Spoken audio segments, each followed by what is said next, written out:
নমস্কাৰ, আশা কৰিছোঁ সকলো ভালে আছে। আজি ভিডিঅ'টোত সাধাৰণভাৱে কিবা এটা বনাইছিলোঁ, তাকে আপোনালোকৰ আগত শ্বেয়াৰ কৰিবলৈ গৈ আছোঁ। আহকচোন চাওঁ।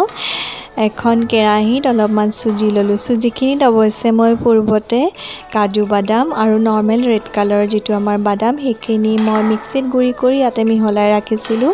অকণমান ঘিউ দি কেৰাহীত চুজিখিনি ভালদৰে ভাজি ল'লোঁ। বৰ ধুনীয়া গোন্ধ এটা ওলায়। মাজে মাজে লৰাই থাকিব লাগিব। তেতিয়া মই চেনিখিনি সোৱাদ অনুসাৰে এড কৰি ল'লোঁ আৰু ভালদৰে লৰালোঁ যাতে তলত লাগি নধৰে। এতিয়া গাখীৰখিনি দিলোঁ আৰু ঢাকি দিলোঁ সিজিবৰ কাৰণে।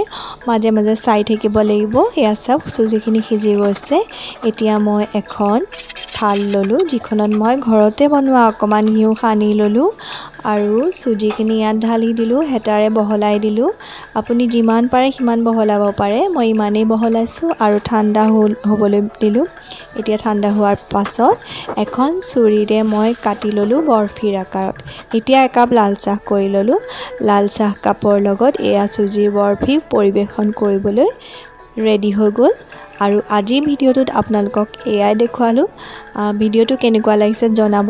আৰু লগতে এটা অনুৰোধ, যিসকলে মোৰ চেনেলটো নতুন, তেওঁলোকে যাতে চেনেলটো ছাবস্ক্ৰাইব কৰি দিয়ে, লাইক কৰি দিয়ে আৰু কমেণ্ট কৰে যেন, তাৰেই আশা কৰিলোঁ। আজিলৈ তেনেহ'লে আহোঁ। ধন্যবাদ।